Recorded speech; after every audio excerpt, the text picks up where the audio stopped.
عَمَّ يَتَسَاءَلُونَ عَنِ النَّبَإِ الْعَظِيمِ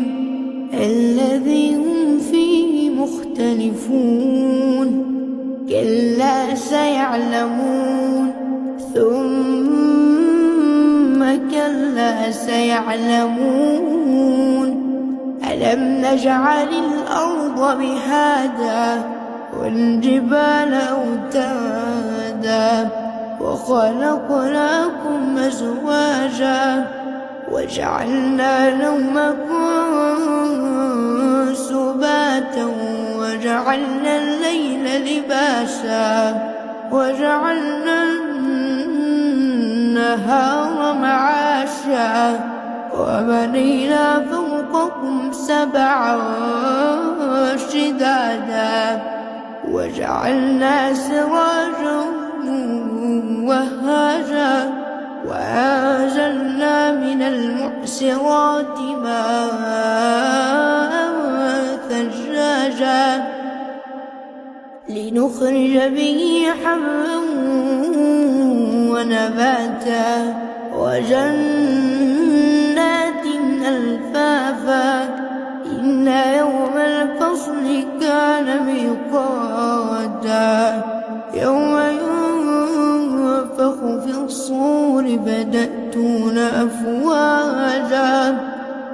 وَفُتِحَتِ السَّمَاءُ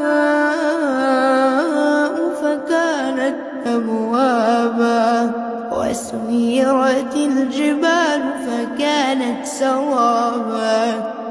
إِنَّ جَهَنَّمَ كَانَتْ مِرْصَادًا لِلطَّاغِينَ مَآبًا لَابِثِينَ فِيهَا أَحْقَابًا لَا يَذُوقُونَ فِيهَا بَرْدًا وَلَا شَرَابًا إِلَّا حَمِيمًا وَغَسَّاقًا جَزَاءً وِفَاقًا إِنَّهُمْ كَانُوا لَا يَرْجُونَ حِسَابًا وَكَذَّبُوا بِآيَاتِنَا كِذَّابًا وَكُلَّ شَيْءٍ أَحْصَيْنَاهُ كِتَابًا فَذُوقُوا فَلَن نَّزِيدَكُمْ إِلَّا عَذَابًا إِنَّ لِلْمُتَّقِينَ مَفَازًا حَدَائِقَ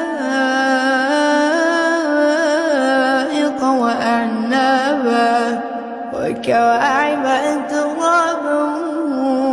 وَكَأْسًا دِهَاقًا لَا يَسْمَعُونَ فِيهَا لَغْوًا وَلَا كِذَّابًا جَزَاءً مِّن رَّبِّكَ عَطَاءً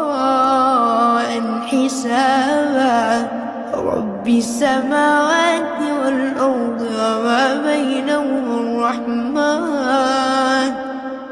وَمَا بَيْنَهُمَا الرَّحْمَٰنِ لَا يَمْلِكُونَ مِنْهُ خِطَابًا يَوْمَ يَقُومُ الرُّوحُ وَالْمَلَائِكَةُ صَفًّا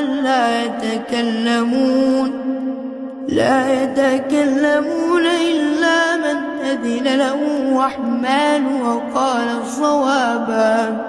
ذلك اليوم الحق فمن شاء اتخذ إلى ربه مآبا إنا أنذرناكم عذابا قريبا يوم ينظر المرء ما قدمت يداه